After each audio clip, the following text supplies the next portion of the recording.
Hi, and welcome everyone. Thank you so much for joining us for 4 types of derailing leaders and how to get them back on track. That's our webinar today. And we are so excited to have you here. So my name is Lucy Sullivan, and I'm going to be your host for today. And before we get started, I'll cover just a little bit of housekeeping. I know everybody spent plenty of time on Zoom by now, but just for the basics, we are recording today. So you'll get a link to the recording, you'll get the slides. We actually do a blog post that has like a summary of what we cover today, and it'll also have some Q&A. And so you'll have all of that in your inbox after the webinar. So that's all coming your way. And of course, this is a webinar with a big audience. So we don't have mics or cameras on for any of you, but we absolutely want to hear from you. So please, please, please share your questions and comments with us. Just navigate to the bottom, use that Q&A box. That'll go straight to me. And I'll monitor those. We'll get to some during the broadcast, as many as we can. We certainly have a lot to cover today, but we always make sure to get everything answered afterwards if we don't hit there. So make sure you just drop any questions you have. We will get you answers, and we'll put them in that Q&A blog post, which is really fun because you get to see your own answers, and then everybody else's. We always get a lot of really great questions from folks. So a brief introduction of who MRG is, if you haven't joined us often before. So we're a global leader in designing assessments. They impact people in profound and meaningful ways. We have assessments for leadership, which is what we'll be talking about today. We also have motivation, personal development, sales, service. They're insightful, they're research backed. We've been doing this for almost 40 years. So we have a whole lot of data, over 1 million participants actually for the years. They're being used by thousands of certified practitioners. That's many of you folks, in more than 100 countries around the world. So widely used, and they generate a lot of great data and a lot of great research, which of course is what we use here. And then today our presenter is Trisha Nadif, and she's the president here at MRG. And she's been working with individuals, teams, organizations for more than 30 years, and consulting and coaching, product design, the research, all aspects of the business really. And she shares MRG research around the world as well. So you may have seen her at things like ATD or Society of Consulting Psychology at the conference. She's been a TEDx speaker. She's written for magazines like Association of Coaching and TD Magazine. We'll share that article with you all later too. That was on this topic. She's been a speaker at conferences in the US and around the world. So you may have seen Trisha before. I hope you have. If you work with us, you probably know Trisha quite well. She is going to have a lot of fun going through one of our most popular topics today. So we have so much to get through. I think I probably whizzed right through that, but I am going to go ahead and hand things over to Trisha.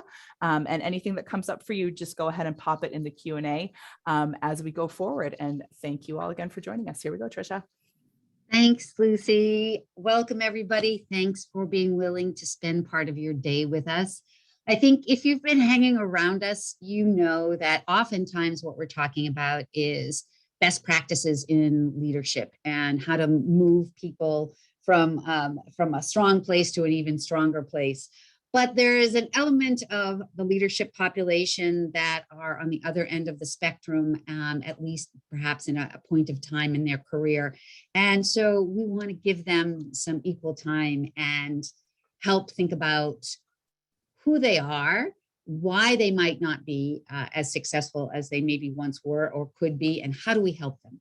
So what we're going to talk about today is the impact of derailment, which is probably well understood, but just to level set, and why some of the things that we try to do to help people in this space may not be working as effectively as we hope. We're going to talk about our approach to understanding derailers and how to move people in a direction that's actionable. We have identified 4 different types of derailers from our research, and we're going to tell you how we uncovered these 4 different types. And then we're going to talk to you about these 4 different types and explain what they're doing and why that's not working and how to move them into a more constructive space. So as Lucy said, please add questions along the way. We will stop at a couple points and check in, and anything we don't get to, we will answer in the follow-up materials. As we often do as a learning community, let's start by seeing where we all are in relationship to this derailer population. So this is a multiple choice. Check as many as are relevant to you. You've personally seen impact from derailing leaders. You've had that experience. You've coached a derailing leader in the past or derailing leaders. Perhaps you're coaching people who are impacted by a derailing leader. That can be a very frustrating space and challenging as a coach, I think.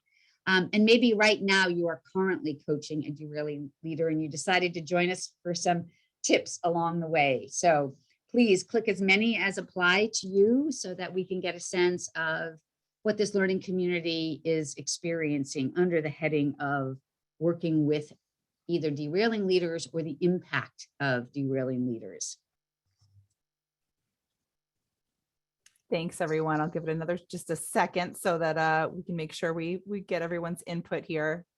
We haven't looked at this, and one of the things I think we'll be looking at, because many of you know Maria Brown, our head of research, to see if we have a higher incidence of derailing leaders over these last 2 years with the pandemic, given the stressors that are associated with it, with the pandemic, and the challenge of leading in this kind of distant hybrid world that many people have been finding themselves leading in. So more to come on that.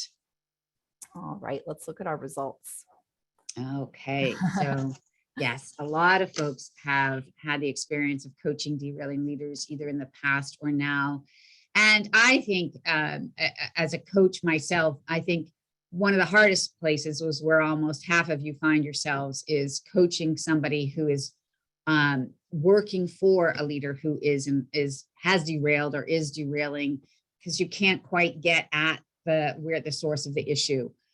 So good, we'll be able to talk about several of these and hopefully give a little bit of a lift, no matter where you find yourself in relationship to these folks. All right, so let's talk about first the impact of derailment. And first, let's start with a shared definition. So where do we find these folks we're calling derailers? Unfortunately, there's a whole population of leaders who are forced to leave the organization because we don't catch them fast enough. And we don't actually do the work to potentially get them back into a good space. So they're no longer with the organization. We have people who are languishing in that sort of low performer category. They're not working effectively, and we potentially are trying to deal with them, but they're still there. In our space, you're going to see what we have looked at is by looking at our assessment data, the folks that are in the bottom 10% of effectiveness as leaders. And two things I want us to be clear about. The term derailer was birthed because these are leaders who were often doing okay or even potentially successful at one point. And the derailer can happen because of something intrinsic to them that got them off the rails, something external to them, of course, as I mentioned before, the pandemic, but also we can see it when it happens with performers. They from promotions, where at one point they were very successful and we move them and they become less successful. So for most of us, when we think about these derailers, it is something changed and they have become less effective.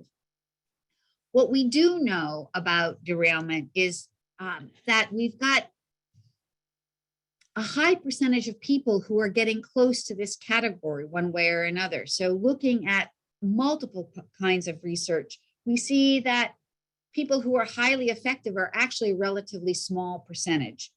And there's a lot of research out there, and depending upon how you're looking at the research or looking at the numbers, derailment rates range from 30 to 50%. So it's a large part of the leadership population.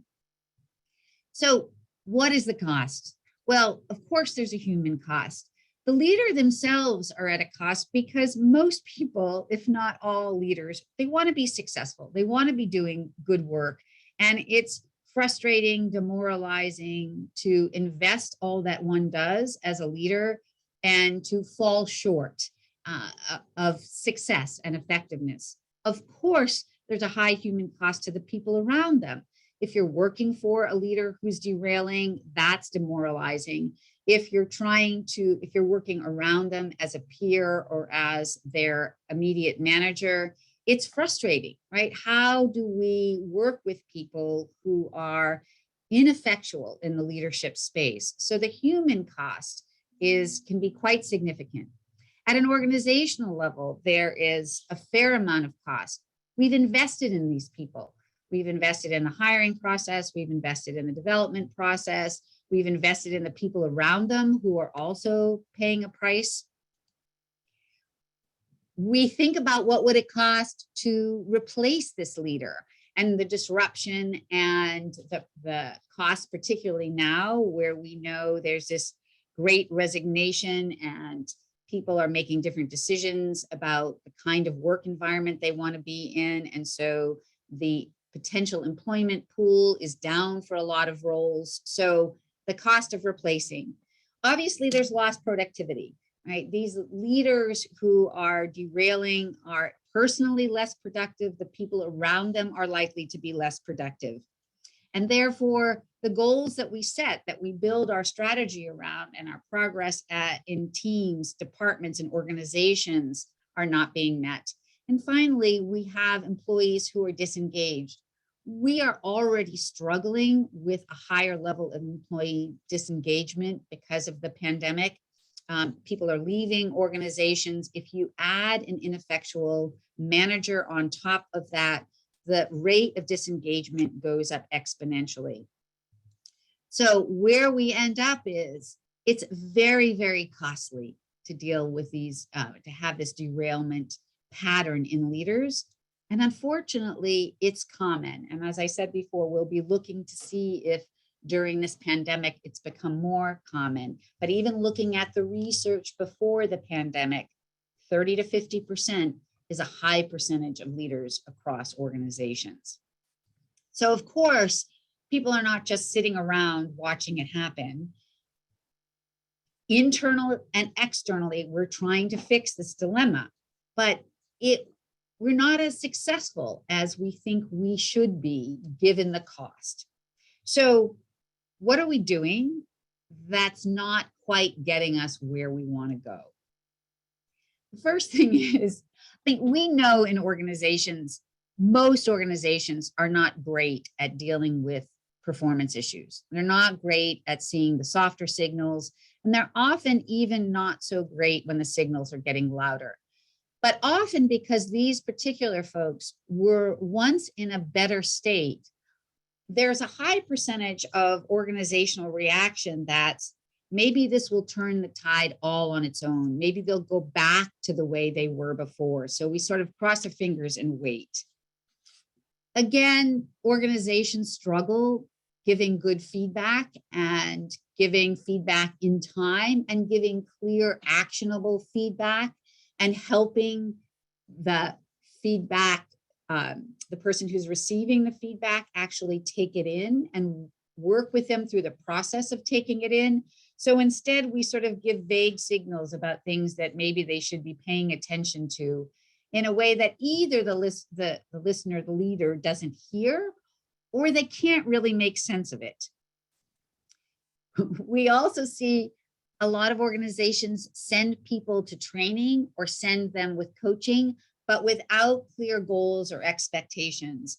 I don't know about those of you who coach, but I often find in a coaching situation in the alignment meeting where you're setting it up, you are really having to get the manager to be much more explicit than they have been before. And even then they can often back away from being very clear about why coaching has been set up or why we're sending you to this training. It's often, we hope the magic will occur, or maybe the coach will give the feedback we haven't given, or maybe the training will hit on the topics that we're hoping this person will hear and get better at.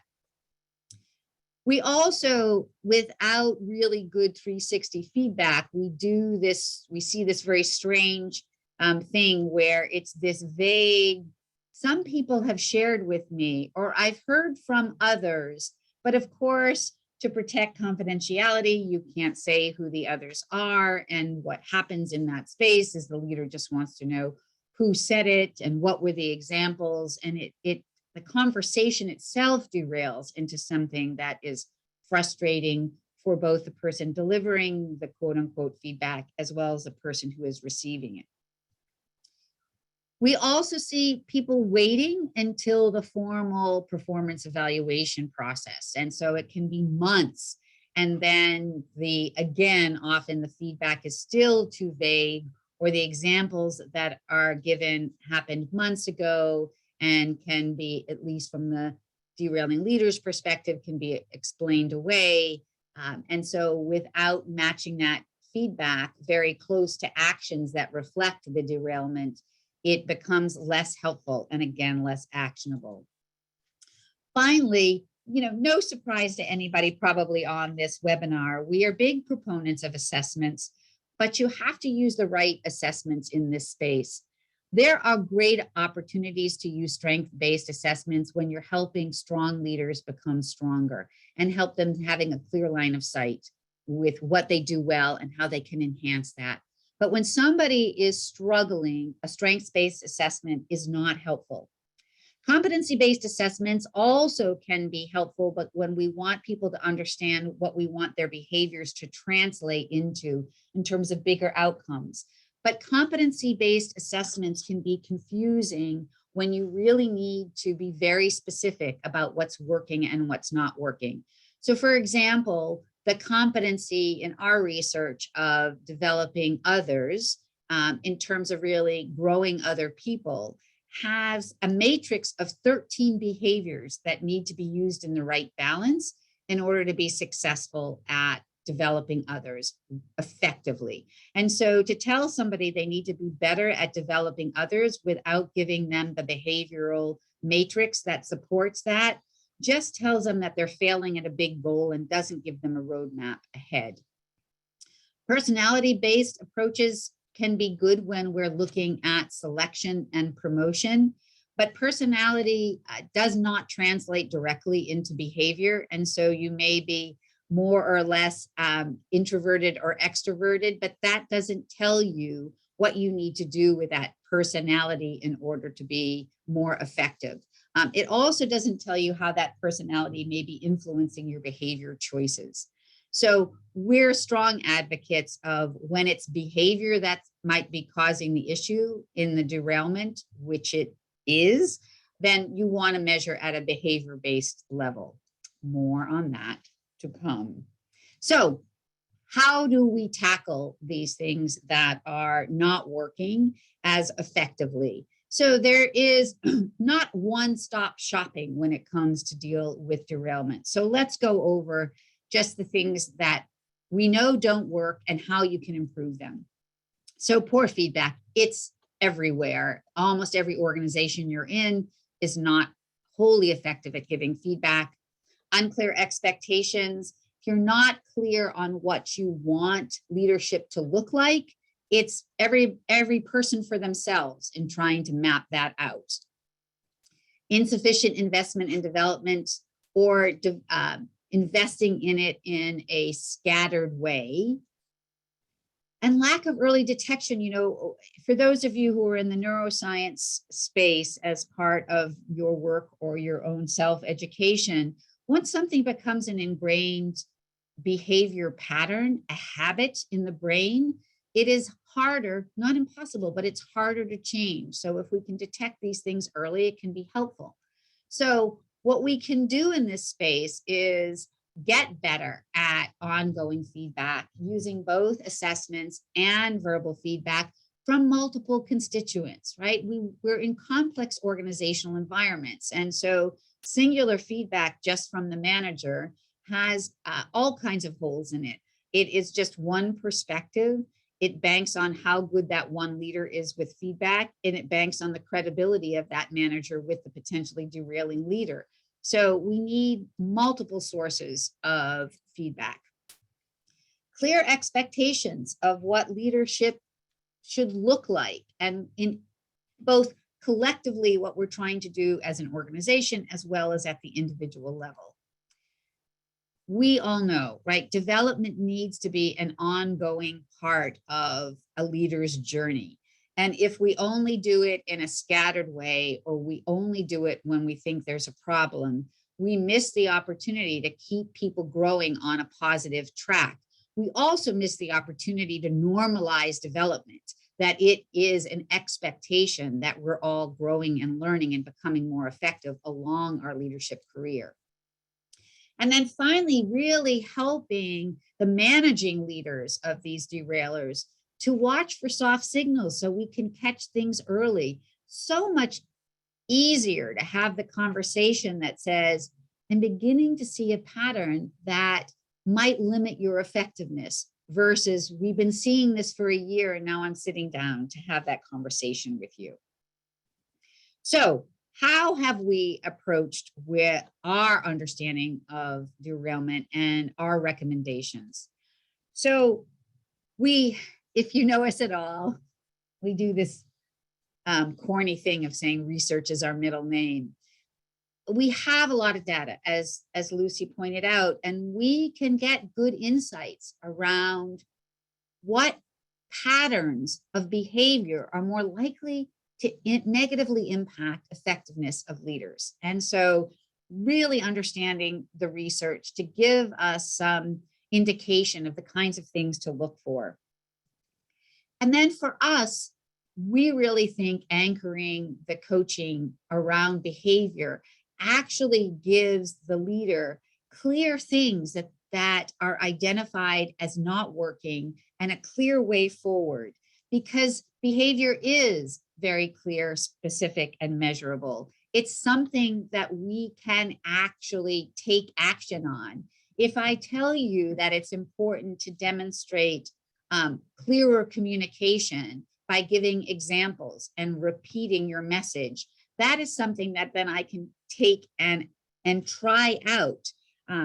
So work on it in a way that doesn't create confusion.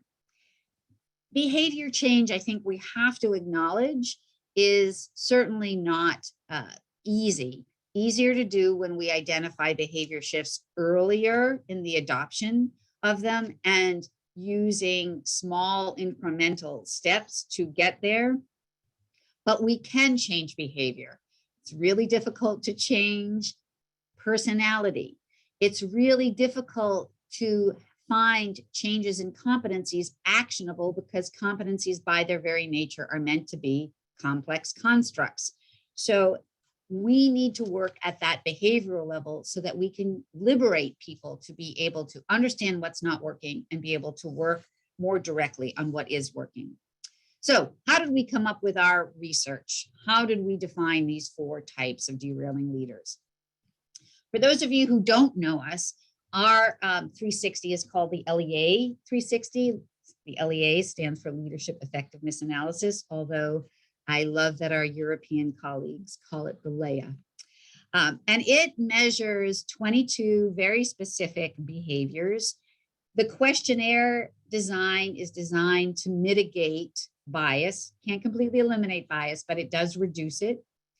We have a very, because we norm scores across a 0 to 100 scale, we get good disbursement so people can see very specifically their patterns of behavior as they describe them, as well as the patterns of behavior that others see.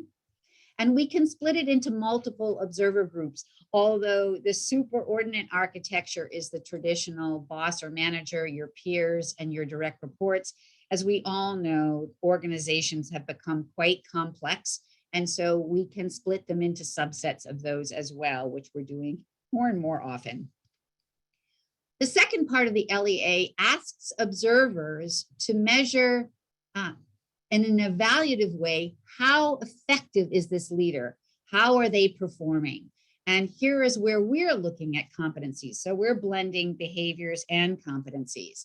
And we measure 29 different specific leadership competencies on a 7-point scale. And we are really looking at the observer perception of effectiveness in this area, right? So we're able to do this combination of what are they doing behaviorally? How are those behavior patterns seen in terms of effectiveness?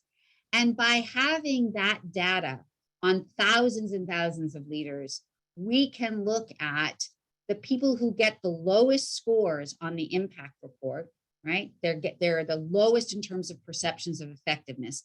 And we can look at the behavior patterns of those leaders and determine patterns of derailment. And so the very specifics of this study is we looked at almost 16,000 leaders across multiple countries and looked at them with these two dimensions of the LEA, the behavior and the competencies.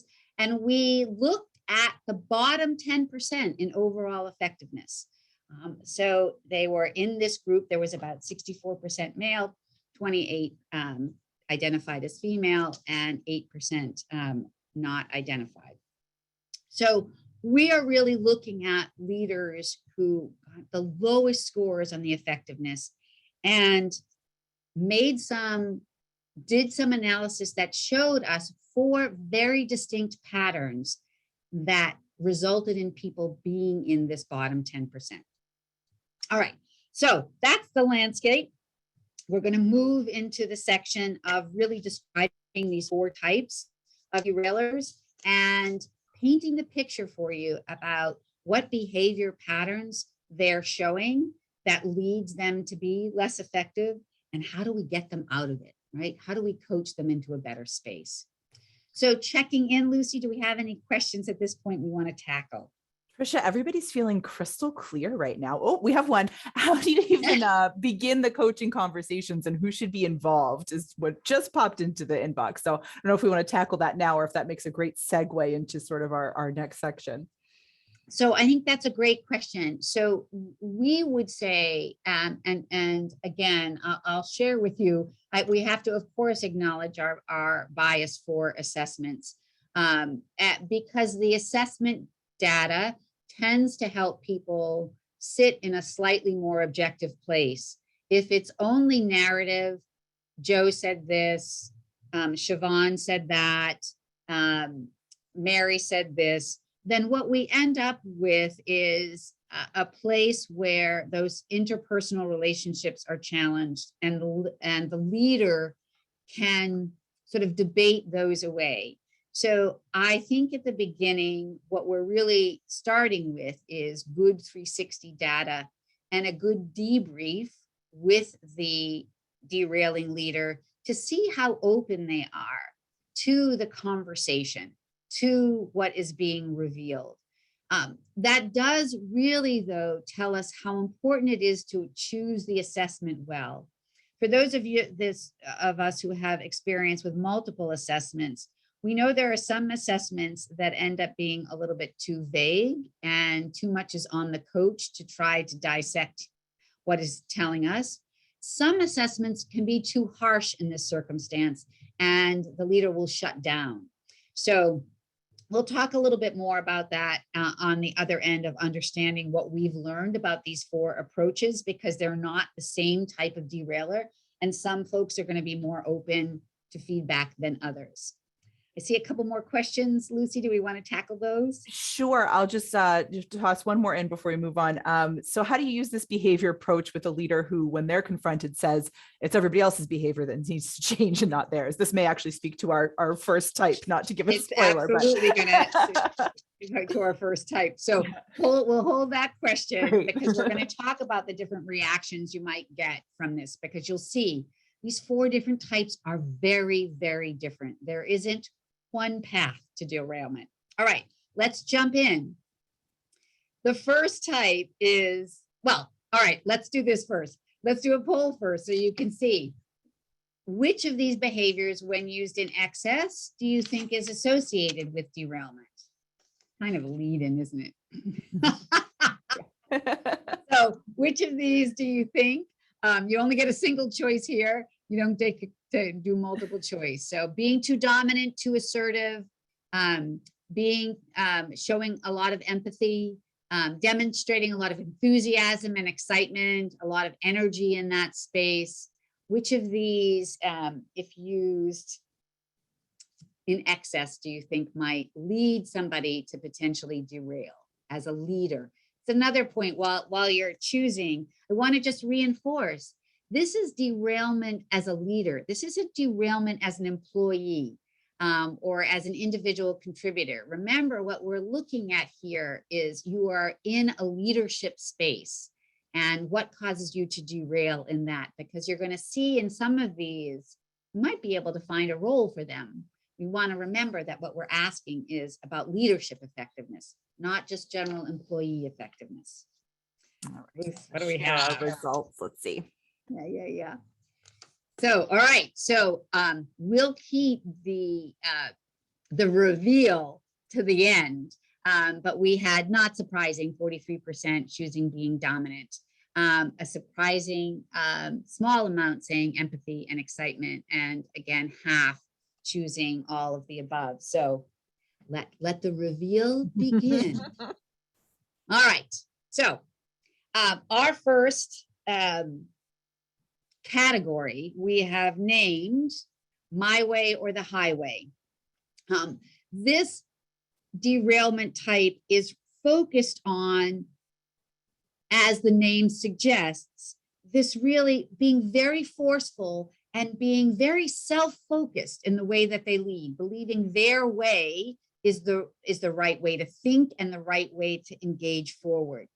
So what you'll find is, I think, interesting in this is most of these 4 different types have behaviors that are being overused as well as behaviors that are being underused.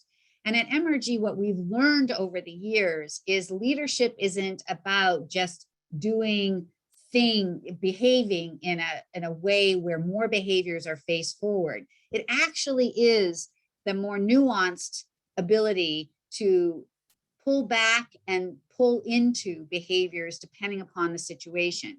So what we know about this particular My Way or the Highway won't surprise you. These are the behaviors they're overusing. They are very autonomous in the way that they think and they act. They are using their own counsel more than anything else. We usually think of giving feedback as a positive, but if you're overusing it without modifying the way you do it, it can become too aggressive in the way you're providing feedback. Management focus is taking charge and being influential and taking initiative, which in a lot of leadership situations is just very, very helpful. But if you're overusing it and not making space for other, it can become part of this formula of too aggressive. And here we have the behavior of dominant, which is very forceful, which almost half of you said, yes, totally. If this is in play too much, I can see how it would cause trouble. And then finally, we have production, which is being very driven to achieve and set high standards. But again, if it's not moderated, you can become a very aggressive taskmaster, which has happened with this. Now, all of these behaviors in and of themselves are not problematic behaviors. It is the combination of the overuse with not using other behaviors enough to blend and balance. So in this case, we see the My Way or the Highway leaders are not using cooperation frequently enough. They're not willing to compromise enough. They are not willing to help others enough. They're also not seeking input from others, right? My way or the highway, that high self, not including other people's perspective. They're not showing empathy frequently enough. They're not stopping to broaden their perspective to think, how is this impacting others? How are others doing? What do others need? They're so singular in their focus that cognitively, they are not stepping back and thinking about the consequences of their decisions, of their actions. They're not taking enough time to analyze what's going on. And they are not broadening their perspective to think more into the future. And then finally, we have this intensity of this dominance and this self and this giving feedback without the balance of restraint, without being able to pause, to calm down, to recognize when you need to employ a level of reserve in the way that you show up as a leader. So as a result, what we have with this is this intense forcefulness without the counterbalance of thinking differently, thinking with others, and without the balance of thinking about the human equation in the leadership space. So what do we do to help them get back on track? The first, interestingly, is we want them to expand their thinking. When we help people think more broadly and more strategically by asking questions, what have I not considered? What are the consequences of my actions to both myself and to others? How do I understand the domino effect? Have I given myself enough time to actually diagnose the situation? So we're giving them some questions to expand their thinking, which, by the way, has the added benefit of them learning to pause before they take action. The second thing that we want them to do is we want them to think about how they regulate their emotions. Restraint is something that you want to be able to turn the volume up on and the volume down on, depending the situation. When we want to get people enthused and energized, we want to turn down restraint and move up the excitement and the enthusiasm. When we want to calm ourselves and calm the environment down, we want to be able to turn up the restraint and the reserve. So we want them to have some vocal control, right? So you can do very specific coaching around what voice sounds like. Oftentimes they don't hear what they sound like to others. They don't hear the power in their voice. They don't hear the aggression in their voice. And so it can be really helpful to have them record different ways of speaking and modifying their tone. We can have them, oftentimes my way or the highway, interrupt a lot, jump in, talk over people. And it's helpful to give them some coping mechanisms for what they can do to avoid that interruption trap. We also want them to increase empathy. And I want to tell you, there's a video we're going to share with you as our follow-up material. For those of you who do the neuroscience space, we know that this my way or the highway creates a high threat response in others. And a high threat response actually makes people less effective cognitively, able to think less effectively, but it also makes them less productive. And so oftentimes my way or the highway people choose that style because they think it's the only way to get people to work harder. What they don't understand is what they're actually doing in other people's brains is getting them to back off from things that get them to work more effectively. So we want to help them begin to demonstrate behaviors that draw people in and have them understand others more effectively. So in having them engage in conversations where other people are talking more about themselves and actually spending time listening to their answers, and the ability to look for ways in which you can help others. And then finally, the process of getting more input from colleagues so that they can broaden their perspective on not just using your own counsel, but what ideas and opinions, what information do people have. And so you're asking and really drawing out others' expertise. You're asking other people's opinions so that there is a space for inclusion. And you're asking others to look forward with you to see what risks and opportunities might lay ahead.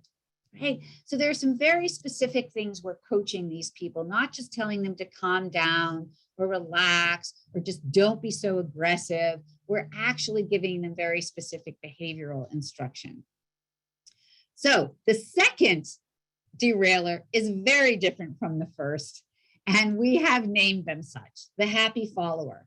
And remember, we are measuring effectiveness relative to leadership, not relative to value as an employee in an organization.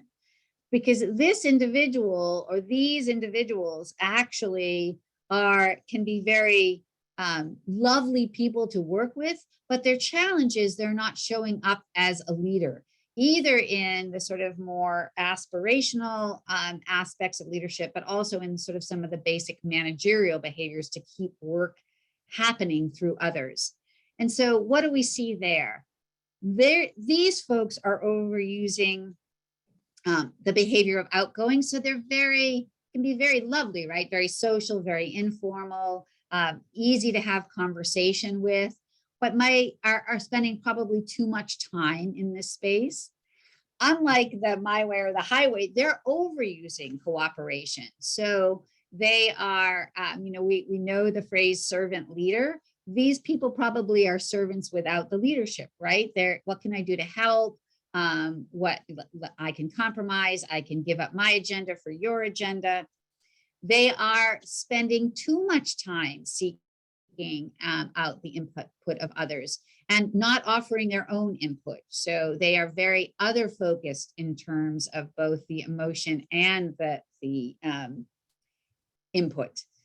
Their deference to authority is very high. So in addition to really making way for others, direct reports and peers, they are over relying on what the boss wants or expects, or even things that the boss would want them to figure out. They're going back to the boss and asking for input. And the final thing we see in this space is overly empathetic, right? So you can be so empathetic, you can't think through decisions, problems, solutions as a leader. You can't move people forward. So while empathy is an important element of leadership, if you're over relying on it, particularly with the rest of these more softer skills, and not using your positive power in the right way, as we see where they are under relying on things. So these folks are not stepping up to the plate in terms of taking initiative, being influential. Taking command may sound strong, but if the group is floundering and needs direction, that's taking command. If the group needs a decision made, even though we don't have all the information, that's taking command. If there's conflict on the team that needs to be resolved, stepping in as a leader, that's taking command. And so when you are not using this behavior enough, there's an abdication of leadership. And again, with the my way or the highway, we see the overuse of dominant causes problems. But if you can't be assertive and you are seen as a leader as passive and not stepping up and making sure issues get resolved, if there's an issue with another team and you're not stepping up and speaking up on behalf of your team, if you need resources and you're not fighting for those resources in the organization, just saying, hey, listen, what can I do? Those cause issues. And so what you end up with here is a person in a leadership position who is abdicating the leadership responsibilities. And so how do we coach them to get them back on track? So coaching them around taking responsibility for their role as leader and taking initiative. So working with them around how do they identify when it's time to make a decision and when it's their responsibility to make sure the decision is made. Same with solving problems and resolving conflicts. Are you scanning your environment? How do you identify and how do you actually work through the stepping into the space to take responsibility? And how do you ensure that you are the voice that keeps moving your team forward and helps keep reminding them what the way forward is?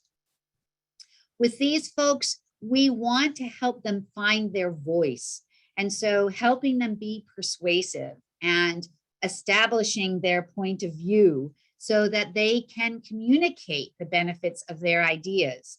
For some folks in this space, we have to have them help them cultivate their own ideas before they can communicate them. But many people we coach in this space have ideas, they are just hesitant to put them forward. Helping them identify how to communicate in a persuasive way, to link what they want to recommend with the benefits to the audience. And help them to use this persuasive strategy of asking questions to draw out from the audience what matters to them. What's interesting to this is really leveraging the fact that oftentimes they have some nice skills about consensual. So just expanding that, going out to people, but asking in a way that gets insights about how you can connect what your ideas are to what is relevant to others. And then we want them to be more assertive. Now, this is, remember I said in that malleable space, we want baby steps. We're not trying to move them into the my way or the highway category. But often in a coaching perspective, we can role play how to help them have a stronger voice. So what does it look like for them to use their voice to speak up? To what does it look like for them when they want to stay in a debate a little bit longer, right? Because oftentimes a happy follower will give way in a debate very, very quickly. And how to help them with constructive ways of being persistent when they think that something is actually important, right? So coaching them in this space to help them just go back a second time, right? Just practice that. Just practice saying, I know that you said no to this, but I just want to reinforce how important it is. And so build the muscle of assertiveness a little bit at a time. And then finally, feeling safe to act with a little bit more independence, right? So to come to meetings with recommendations as opposed to waiting to see where everybody else is and following in line, right? So come with recommendations and come with solutions, not just speaking up in a way of where things might be difficult or hard, but actually come with a point of view of how to move things forward. So almost the complete opposite of what if we could merge the my way or the highway with a happy follower, we'd probably be getting close to a highly effective leader at that point. All right, the third is interesting because while I said almost all of these have behaviors they use too much of or not enough of, this one just has two behaviors that they overuse. And we call this one stick to the rules. And the challenge that we see with this is these leaders seem to be stuck in their way forward either needs to be in the rule book, this is the way we do it, or somebody above them in the organization told them to do that. And otherwise, they have a hard time actually manifesting anything. And so we know organizations are really agile, things change quickly, there's lots of gray, not everything is black and white, and these folks have trouble in that agile, in the gray, not full information spaces. So we only see two things that they're using too much of, and that's structuring, which is the behavior of being very organized, having a very specific way of getting things done, establishing rules, establishing guidelines, being very methodical in the way that things get done. When you're very high on structuring, you can slip into that sort of perfectionistic, it only can be this way method. And then the second is that very, very high deference to authority. So there's this strong over-reliance that it either is the way it's laid out and there's no flexibility, or people in authority said this is the way that we have to do it.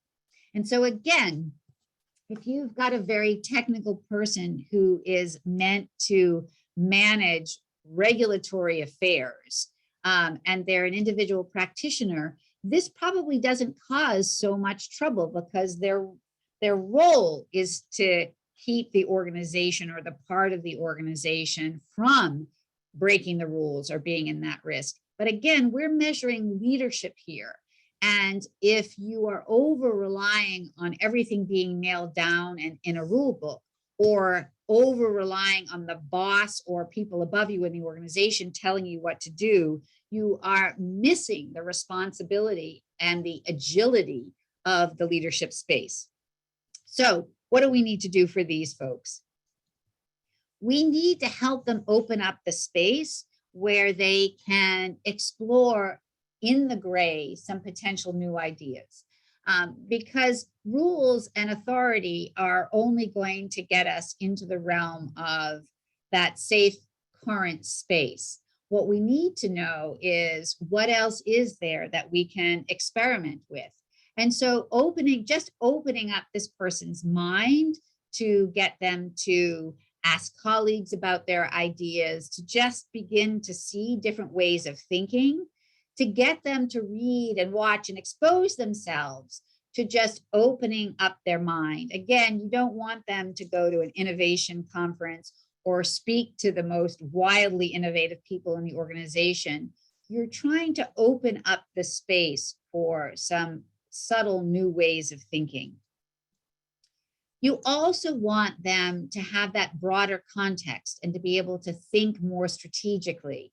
So how do you get them to really think about that the rules are to support bigger objectives, and that by thinking of the bigger objectives, you can open up some space for where the rules haven't been written yet. So, and get them to audit rules that might not be helping, might never have helped, or might not be helping anymore. So help them really look at where rules might be limiting the effectiveness of the area or the organization. You want them to begin to think beyond the limited scope that structuring and deference to authority gives. So where might they be willing to stretch beyond where the rules gave them boundaries, to think around going a little bit more beyond the safety of the structure and the boss. Again, we're not talking about shoot to the moon, right? Where could you stretch a little bit and go beyond what is known, and what would be exciting about that, right? If there's an emotional investment in the stretch, I might be able to risk not going back to the safety of the rules and to the boss. And finally, increasing empathy. To understand that by creating this very limited scope, I'm also creating a limiting experience for the people around me. And so by really being able to get into the hearts and minds of the people around me can soften my connection to the rules by opening up the connection with others. And by understanding where other people are coming from and what is helpful to others about the rules that I lay out and what might be limiting or hurting them, I might see a pathway to modify the rules based on being more connected to others. Our final folks are what we call the engaging lightweight. And so these are folks that can also be really at one level enjoyable to work with, but the challenge is their lack of really intellectual process and really thinking carefully about the leadership role, their lack of discipline in the way that they work, and their lack of leadership present. They're sort of the person who happily moves around socially and is not staying constant in their role as leader. So once again, we have an example of a little bit too much behavior and not enough behavior. Again, we see this person as extremely social. So chatting, lunches, coffees, lots of Zoom check-ins, very social and informal. Lots of energy. This person expresses themselves socially very energetically, very enthusiastically, very verbally. They're very self-referential. These are people that you might say really like to hear themselves talk. They are enamored with their own perspective, their own voice, their own way of being. What they're not using very frequently is they're not thinking very strategically. They're not thinking ahead. They're not careful in that analysis. They don't make the time to think. They don't make the time to think either in the form of their expertise. So not only that broader thinking, but they're not using a level of expertise. They are, unlike the folks ahead of us, they are not using structure. So they're very loose in the way that they think. They're loose in the way that they go about doing their work. They're not communicating much. So they're not keeping people informed. They're not keeping people up to date. They're not making sure their expectations are clear. And they're not checking in. How are things going? How are we progressing? How are we doing relative to our progress towards goals? So they're loose cognitively, they're loose in process, and they're loose in communication. So much of what they're doing is just socializing and listening to themselves talk. And so what we want to do with these things is we need to give them some cognitive strength. They need to be thinking more around their expertise, and they need to be thinking more strategically, right? So they need to show up in their area of expertise. They need to have a discipline that is knowledge and knowledge sharing. And they need to think about strategically that long-term implications of what they're doing. And they need to take time to think about where are we now and where do we need to go and how do we need to get there. They don't need to swing the pendulum on structure, but they need to have some more methodical approach around how things get done. And they need to stay on top of it. You know, part of the role of leader is to understand that even if you set things up well, things go awry along the way. We get distracted, we get new information, we find out that resources we thought were going to be available are not available. So they need some kind of mechanism to set things up for success, as well as keep track of things along the way. They need to understand that they are in a leadership role, not solely a social role. And they need to understand, I think we see this a fair amount around people really not being able to make the switch to an individual contributor role. We have an assessment that's a motivational assessment, and we see sometimes people take on the leadership role because they have a need for stature, but they actually don't want the responsibility of leadership. So we need to help them be clear about expectations, be clear in their communication, and understand the difference between their social format of communication versus communicating expectations and ideas clearly. And we need them to step into the responsibility of keeping things moving along. Finally, we need to help them understand the difference between being social and being influential. And we need to help them become more persuasive and to be more disciplined in the way that they engage and communicate. We need to help them modify their language so it is compelling to others, in addition to it being compelling to themselves. And we need to help them really see how to distinguish what is showing commitment to their ideas for others.